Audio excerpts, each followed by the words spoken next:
مسائل پیدا ہوئے ہیں، لیکن ہم نے ابھی بلکہ پہلے روز ہی ہم نے ایک کمیٹی تھی، اس پہ ہم نے یہ جو بقایا جات تھے وہ سارے جو ایشوز ہیں وہ ہم نے ریزالو کر لیے ہیں.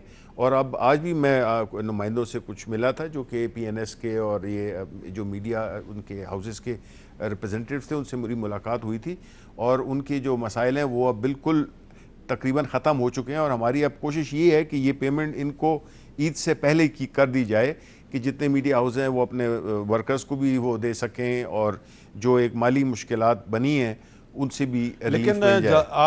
آپ کے آنے سے پہلے جب بات چیت شروع ہوئی تھی یہ بقایا جات کی ادائیگی کے معاملے پہ، تو اس میں یہ کہا جا رہا تھا کہ یہ جو آپ پرانے بقایا جات مختلف میڈیا ہاؤسز کے ادا کریں گے، جی جی تو وہ جو میڈیا ہاؤسز ہیں ان کو آپ پابند بنائیں گے کہ سب سے پہلے وہ جو کارکن صحافی ہیں ان کی تنخواہیں ادا کریں گے. بالکل بالکل، یہ جی یہ ہم نے اس میں یہ بالکل ایک طریقہ کار ہوگا جس میں کہ یہ بھی نہیں ہو کہ جو ایڈورٹائزنگ ایجنسی ہے اس کو پیمنٹ کر دی جائے اور وہ پیسے لے کے چلے جائیں یا وہ نہ دیں. تو ہم نے یہ اس کا ایک طریقہ کار اس طرح سے وہ کیا ہے کہ یہ ساری چیزیں بیک وقت ہوں گی. جس وقت یہ پیمنٹس ہوں گی تو اس میں یہ انشور کیا جائے گا کہ جو ورکرز ہیں، جو امپلائیز ہیں، ان کی انٹرسٹ کا بھی خیال رکھا جائے کہ وہ کمپرومائز نہ ہو. اسی طرح جو ایڈورٹائزنگ ایجنسی اور جو میڈیا ہاؤسز ہیں، بیکاز وہ ان کی بھی ہم نے وہ کرنا ہے، پروٹیکشن کرنی ہے کہ وہ کسی طریقے سے، تو یہ بالکل ایک فول پروف سا سسٹم. اچھا، اور ایک اور چیز بڑی اہم ہے کہ پچھلے ایک سال میں ورلڈ پریس فریڈم انڈیکس میں پاکستان 3 پوائنٹ نیچے گر گیا ہے. انڈیا 2 پوائنٹ گرا ہے، پاکستان 3 پوائنٹ گرا ہے. تو شبلی فراز صاحب، آپ کے لیے یہ ایک بہت بڑا چیلنج ہوگا کہ اب اگلے 2 سال میں آپ نہ صرف یہ کہ یہ جو -3 پوائنٹ آپ گئے ہیں اس کو نہ صرف آپ کور کریں بلکہ پلس میں جائیں آپ. انشاءاللہ جی ہم +5 میں جائیں گے. تو اس کے لیے ضروری ہے کہ جو صحافت پر دباؤ ہے، ادھر ادھر سے پریشر آتا ہے، اس کے سامنے آپ کو کھڑے ہونا پڑے گا. نہیں جی، انشاءاللہ دیکھیں بالکل جو صحافت ہے اور جو لکھنے والے لوگ ہیں ان کے ساتھ بالکل ہماری یکجہتی بھی ہوگی. ہماری پارٹی کی بھی پالیسی رہی ہے اور ہم سمجھتے ہیں کہ اس سے ہمیں کوئی فائدہ نہیں ہوتا، نقصان زیادہ ہوتا ہے. جاوید عباسی صاحب، اب یہ بتائیے کہ بجٹ آ رہا ہے، تو بجٹ کا اجلاس جو ہے وہ ظاہری بات ہے اس پہ لوگ سوال اٹھا رہے ہیں کہ کس طرح ہوگا اجلاس، کیونکہ آپ جس ہاؤس کے ممبر ہیں، شبلی صاحب آپ اور مصطفیٰ نواز کھوکھر صاحب، آپ نے قومی اسمبلی سے پہلے سوشل ڈسٹینسنگ کی پالیسی اختیار کی تھی. یہ میں آپ کو کریڈٹ دینا چاہتا ہوں. سب سے پہلے سینٹ نے یہ کام شروع کیا اور اس میں چیئرمین سینٹ صاحب کا بھی کردار ہے. تو اب بحث یہ شروع ہو گیا ہے کہ بجٹ اجلاس آ رہا ہے تو پارلیمنٹ کے جو دونوں ہاؤسز ہیں ان کا ریگولر اجلاس بلایا جائے یا ورچوئل اجلاس بلایا جائے آن لائن. کیا آپ کیا کہتے ہیں؟ دیکھیں میر صاحب، اس پہ ایک بڑی ڈسکشن جاری تھی. ابھی کچھ دن پہلے بھی کمیٹیز کی میٹنگ ہوئی ہے، لیکن میرا ذاتی خیال بھی ہے کہ یہ ممکن نہیں ہے کہ یہ ورچوئل اجلاس جو ہے یا آن لائن اجلاس یا کسی اسکائپ پہ اجلاس کرنا، یہ اس لیے بھی مشکل نہیں ہوگا کہ یہ بہت سارے لوگوں کو یہاں بیٹھ کر کام کرنا ہوگا. اور اسپیشلی جب بجٹ سیشن ہو رہا ہوتا ہے تو مسلسل کمیٹیز بھی ساتھ کام کر رہی ہوتی ہیں. بجٹ ایک ہی وقت میں دونوں ہاؤسز میں پہلے نیشنل اسمبلی میں لے ہوگا اور فوراً طور پہ پھر وہاں سے ختم کر کے اسے سینٹ آف پاکستان میں لایا جاتا ہے. اب چونکہ بجٹ سیشن جو ہے وہ میرا خیال ہے جون کے فرسٹ ویک میں، مجھے نہیں پتا کہ ڈیٹ کون سی رکھیں گے، لیکن 6 یا 9 یا 11 کو ہمیشہ آتا ہے. میرا خیال ہے کہ ایک تو دعا ہے کہ اللہ تعالیٰ حالات اس وقت تک بہتر کر لے، اس وقت تک بہتری آ جائے، اور حکومت اگر کچھ ہوش کے ناخن لے اور شبلی صاحب مہربانی کریں کہ انہوں نے لاک ڈاؤن کے اوپر کوئی خاص پالیسی نہیں اپنا سکے.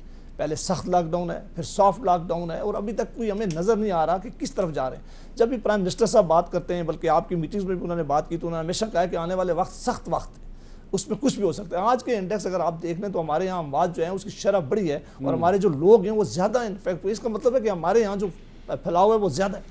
میر صاحب اس وقت تک 15 سے 20 ہزار ہے ٹیسٹنگ. ہماری ٹیسٹنگ 1 لاکھ کے قریب ہونی چاہیے جو دنیا کا سٹینڈرڈ ہے. ابھی تو ان لوگوں کی بھی ٹیسٹنگ نہیں ہو سکی جو اس مرض میں شامل ہیں اور ان کی بھی ٹیسٹنگ نہیں ہو سکی. تو کہیں رینڈم ٹیسٹنگ تو سوال ہی پیدا نہیں ہوتا کہ پاکستان کے اندر ہو کہ ابھی تک لوگ کتنے. مجھے تو خوف ہے، مجھے خطرہ ہے، میں سمجھتا ہوں کہ یہ انہوں نے جو لاک ڈاؤن میں نرمی کی ہے میرے ذاتی خیال کے مطابق یہ بالکل ٹھیک نہیں کیا. اس سے پھر فائدہ یہ ہوا کہ مساجد کے اندر بھی لوگوں نے اسی طرح جانا شروع کر دیا ہے، شاپنگ بھی ہے. آج اسلام آباد میں دیکھیں اور پاکستان میں دیکھیں، یہ لگتا ہے کہ بزنس ایز یوزول ہے. لوگوں نے یہ انڈرسٹینڈ کر لیا ہے کہ شاید ہم کرونا وائرس سے نکل گئے، شاید اب یہ وائرس ہم وہاں سے ختم ہو گیا، شاید ہمارے یہاں اب جو اس کی زیادہ وہ سیورٹی تھی وہ ختم ہو گئی. اس لیے انہوں نے جو لاک ڈاؤن میں خود بھی رکھا تھا اس سے بھی نکل آئے. دیکھیں نا کہ لوگوں کی روزانہ جو اموات کی شرح ہے وہ بڑھ گئی. میں یہی کہہ رہا ہوں مجھے یہ خوفناک صورتحال رکھ رہی تھی کہ پرائم منسٹر صاحب کو اور حکومت کو بیٹھ کر اگر اپوزیشن کو تو یہ ہاتھ میں لانے کے لیے شبلی صاحب آئے تو ان کی مہربانی ہے کہ یہ اپوزیشن سے مل لیں, باقی تو یہاں ماحول ہی نہیں اپوزیشن سے بات کرنے کا, کہ وہ تو نمبر 1. ہم ہاتھ ملا نہیں سکتے, لیکن دور سے سلام تو کر سکتے ہیں. سلام کر سکتے. اچھا مصطفیٰ نواز کو لیکن ایک ماہر صاحب میں آخری بات کروں, اس کے لیے انہیں کوئی پالیسی ضرور کرنی چاہیے. سیشن کو لیے ان کو پہلے بھی بلانا چاہیے تھا, اب بھی بلانا چاہیے, اور یہ ماحول انہیں شروع کرنی چاہیے چیزیں, تاکہ پاکستان کے اندر جو ہے ایک جو ہم بیٹھ کر پاکستان کے جو مسائل ہیں اور بڑے امپارٹنٹ ایشو ہیں جن کی طرف آپ نے نشاندہی کی, اب قوم بات کر رہی ہے, ان پہ پارلیمان کے اندر بات ہو. مصطفیٰ نواز کھوکھر صاحب, پارلیمنٹ کا ورچوئل اجلاس بلایا جائے یا ریگولر اجلاس, فزیکل اجلاس بلایا جائے؟ میر صاحب اس کے اوپر بڑی ڈیٹیل ڈسکشن ہوئی ہے, ساری اپوزیشن کی اور حکومت کی جو نمائندگان تھے انہوں نے بڑی ڈیٹیل اس کے اوپر ڈسکشن کی ہے. لیکن میرا یہ خیال ہے کہ اگر ہم قانونی اس میں پوزیشن دیکھیں تو رولز جو ہیں دونوں ہاؤسز کے, چاہے وہ نیشنل اسمبلی کے ہوں سینٹ کے ہوں, وہ ایک ورچوئل سیشن کو بلانے کی اجازت ان کے اندر ایسی کوئی گنجائش موجود نہیں ہے. تو رولز کے اندر تبدیلی کے لیے بھی آپ کو ایک سیشن بلانا پڑے گا. دونوں ہاؤسز کو اپنے اپنے رولز کی تبدیلی کے اندر تبدیلی لانے کے لیے ایک سیشن ضرور بلانا پڑے گا, تاکہ اس سیشن کے اندر ان رولز کی امینڈڈ رولز کی منظوری دی جائے. تو اس ماحول میں, جس ماحول میں اس وقت پورا ملک ایک بہت بڑے کرائسس کا شکار ہے, پوری دنیا ایک کرائسس کا شکار ہے, ایسے میں پارلیمنٹ لا تعلق ہو کر نہیں رہ سکتی. اور پارلیمنٹ کو اس معاملے میں اپنی, جہاں پر حکومت اپنی لیڈرشپ دکھا رہی ہے, وزیر اعظم ہے بلاول بھٹو صاحب ہیں, ہم نے حکومت کو ساتھ دینے کا, جس طریقے سے ان کے ساتھ چلنے کا, ایک قومی یکجہتی پیدا کرنے کے لیے جو کوشش کی ہے, تو ہم یہ سمجھتے ہیں کہ اس میں پارلیمنٹ کو بھی اپنا کردار ادا کرنا چاہیے اور پارلیمنٹ کو بھی سامنے آنا چاہیے. تو یہ سیشن اب میری اطلاعات کے مطابق تو چیئرمین سینٹ نے ایک خط لکھا ہے صدر مملکت کو کہ اس ضمن میں سیشن بلایا جائے, اور اس کے اندر میرے خیال سے شاید اگلے ہفتے کا, شبلی بھائی کو زیادہ بہتر پتہ ہوگا کہ اس پہ کیا ایگزیکٹ صورتحال ہے. تو یہ ایک سیشن تو ضروری ہے تاکہ اس کے اندر پارلیمنٹ اپنا کردار سامنے لائے. میں بڑا کوئکلی ایک چیز آخری مینشن کرنا چاہتا ہوں حامد بھائی, ہم جو پہلے میڈیا کے حوالے سے گفتگو کر رہے تھے, پی ٹی وی کے پینشنرز کا ایک بہت بڑا مسئلہ ہے, اور میں امید کروں گا کہ شبلی بھائی ان کو بھی ذرا اس معاملے پہ بھی توجہ دیں گے. سینکڑوں ملازمین ہیں کہ جن کی عرصہ دراز سے جو 35 سال نوکری کر کر اپنی پینشن کے حق سے محروم ہیں, ان کو پینشنز نہیں دی جا رہی. پی ٹی وی کے اندر ہم نے دیکھا ہے کہ اور بڑے پیکیجز کے اوپر سینئر لوگوں کو تو لے کے آیا جا رہا ہے, لیکن ان لوگوں کو جن کا حق ہے پینشنز ان کو نہیں مل رہی, ان کی طرف بھی آپ اپنی تھوڑی توجہ کریں گے اور ان کو ان کا یہ حق ضرور دلائیں گے. جی ورچوئل اجلاس ہوگا جی سینٹ کا آنے والے دنوں میں, آپ کی کیا انفارمیشن ہے؟ دیکھیں اس پہ جس طرح ابھی ذکر ہوا, بہت بحث ہوئی, ہر پارٹی نے اپنا اپنا نقطہ نظر پیش کیا, اور ہم اس نتیجے پہنچے کہ حکومت تو چاہتی ہے کہ وہ ہو, سیشن ہو, لیکن ساتھ ساتھ میں دیکھیں اگر آپ نے غور کیا ہو, مسعود عباسی صاحب یا پیپلز پارٹی کا جو سٹینڈ ہے, یا مصطفیٰ کھوکھر صاحب جو بات کر رہے تھے, یہ کنٹریڈکٹری باتیں ہیں.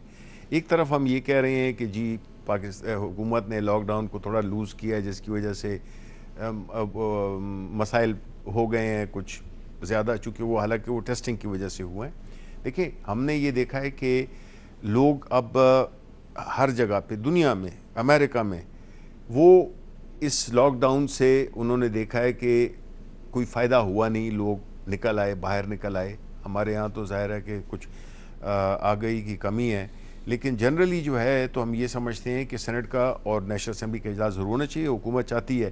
لیکن پھر ساتھ ہی میں یہ بھی ہے کہ آپ نے دیکھا ہو کہ جو اس کی جو بلڈنگ ہے وہ اس میں کوئی سرکولیشن نہیں ہے, اس میں اے سی چلانے پڑتے ہیں. یہ جو میڈیکل کی جو ایس او پیز ہیں, اگر اس پہ حکومت کام کر رہی ہے اور وہ اسپیشلسٹ سے سب کچھ اوپینین بھی لے لی ہے, وہ کلیئرنس دیں, ایک ایس او پیز بن جائیں کہ کس نے آ کے کس طریقے سے آنا ہے, اندر داخل ہونا ہے, کن لوگوں نے آنا ہے, کس تعداد میں آنا ہے. ہم 100% اس کی بات نہیں کر رہے, اس پہ تو ایگریمنٹ ہے کہ فیزز میں ہو, کہ کم, جو کہ ایون کورم کی حد تک ہم گئے کہ جو نیشنل اسمبلی میں میرا خیال ہے 126 کا ہے, اور جو سینٹ میں ہے وہ 27 لوگوں کا ہے. تو ہم منیمم اسٹرینتھ پہ بھی ہم کام کر سکتے ہیں. کچھ ایشوز آئیں گے کہ جب اس میں آپ کو کوئی بل پاس کرنا ہو، اس کے لیے آپ کو ایک خاص نمبر کی ووٹس چاہیے ہوتے ہیں. اس کے لیے اپوزیشن کے تعاون کی ضرورت ہے. بالکل، اور میرا خیال ہے اپوزیشن تعاون کر رہی ہے اس میں جو ہم نے جو اس میٹنگ میں بھی تھا، اور اس میں سب کا یہ ہے کہ وہ تعاون کرنے کے، بیکاز دیکھیں جی یہ جو مصیبت ہے وہ یہ کوئی خاص کسی پارٹی یا کسی اس کی نہیں ہے، تو دنیا میں جس طرح مصطفیٰ نے کہا اور یہاں ہمارے پاکستان میں، تو ہم نے گیون سچویشن کے اندر رہ کے ہوئے ہم نے یہ کرنا ہے کہ کس طرح سے ہم اس پہ ہم سیشن بھی بلا لیں، ہماری جو لیگل ریکوائرمنٹس ہے وہ بھی پوری ہو جائیں، نیشنل اسمبلی کے دن وہ ہیں. لیکن آئی تھنک کہ یہ ایک ایکسٹرا آرڈنری سرکمسٹانسز ہیں. یہ ورچوئل اجلاس نہیں ہوگا، فزیکل ورچوئل کا تو جی دیکھیں نا جس طرح کہ مصطفیٰ نے بھی کہا، اور اس کی کوئی پروویژن نہیں ہے. ورچوئل اجلاس کی قانون میں کوئی گنجائش نہیں ہے، اور اس میں کافی قباحتیں بھی ہیں. آپ کیا کہہ رہے ہیں مصطفیٰ صاحب، کیا کہہ رہے ہیں آپ؟ میں صرف ایک نقطہ رکھنا چاہ رہا تھا اس بحث میں حامد بھائی ساروں کی کنسیڈریشن کے لیے، کہ اپوزیشن کی کچھ ریزرویشنز بھی ہیں ورچوئل اجلاس کے حوالے سے. ہم ضرور حکومت کے ساتھ غیر معمولی حالات میں تعاون کرنا چاہتے ہیں. شبلی فراز صاحب نے بحث ہی ختم کر دی. وہ کہہ رہے ہیں اس کی کوئی گنجائش ہی نہیں ہے قانون میں، ورچوئل اجلاس کی گنجائش ہی نہیں ہے. بات ختم ہو گنجائش نہیں ہے، رولز کے اندر تبدیلی کرنی پڑے گی. لیکن اگر حکومت اس طرف بڑھتی ہے آگے تو پھر ہماری ایک ریزرویشن یہ ہوگی کہ حکومت جہاں پر ویسے ہاؤس کے اندر نہیں بولنے دیتی، وہاں پر جو ہاؤس کا جو اپوزیشن ارکان کو وقت کم ملتا ہے تو ادھر تو صرف ایک بٹن ہی دبانا ہے اور اپوزیشن کی بات ہی ختم. تو یہ ریزرویشن ہماری ضرور موجود ہے، لیکن وہ پارلیمانی. تو پھر دیکھیں نا، آپ نے پھر جس میں آپ کم از کم مصطفیٰ صاحب کو آپ سیٹسفائی کر دیتے ہیں نا، دوبارہ بول دیں کہ بھائی ورچوئل اجلاس نہیں ہو رہا. دیکھیں مصطفیٰ، یہ تو اس میں کوئی شک نہیں ہے کہ آپ کو بھی پتا ہے کہ قانون میں اس کی کوئی گنجائش نہیں ہے. اور یو رائٹ کہ اگر ہم نے اس میں رولز میں بھی امینڈمنٹ کرنی ہے تو اس کے لیے بھی ہمیں اجلاس بلانا پڑے گا ایک دفعہ. تو یہ ساری چیزوں کو دیکھ رہے ہیں، بیکاز یہ کوئی آسان مسئلہ نہیں ہے. اگر آپ ایک چیز کو کور کرتے ہیں دوسری آؤٹ ہو جاتی ہے. تو اس لیے یہ میں کہوں گا اس پہ سب ایک پیش میں ہیں. ہم بھی چاہتے ہیں کہ پارلیمنٹ کا اجلاس ہو اور اپوزیشن تو چاہتی ہے، تو اس لیے ہم اس کے لیے کنسنسس کے ساتھ فیصلہ ہونا چاہیے. بالکل چلے کنسنسس کی بات ہو رہی ہے، لیکن ایک امینڈمنٹ جو کہ 2/3 میجورٹی کے ساتھ ہوئی تھی 18ویں ترمیم، اس پر ایک بحث شروع ہوگی اور سمجھ نہیں آ رہی کہ یہ بحث کیوں شروع کی گئی ہے، جبکہ حکومت کے سینئر وزراء بھی کہہ رہے ہیں کہ فی الحال حکومت کا ایسا کوئی ارادہ نہیں ہے، اپوزیشن بھی کہہ رہی ہے کہ نہیں ہم اس پہ تیار نہیں ہیں. پھر بھی بحث ہوئے جا رہی ہے. اور چودھری شجاعت حسین صاحب جو حکومت کی اتحادی جماعت مسلم لیگ قائد اعظم کے سربراہ ہیں، انہوں نے کہہ دیا ہے کہ میں 18ویں ترمیم کے لیے سیاسی جماعتوں سے میں بات کروں گا. تو یہ 18ویں ترمیم اس وقت اتنی کچھ لوگوں کے سر پہ سوار کیوں ہو گئی ہے، اس پہ بات کریں گے وقفے کے بعد.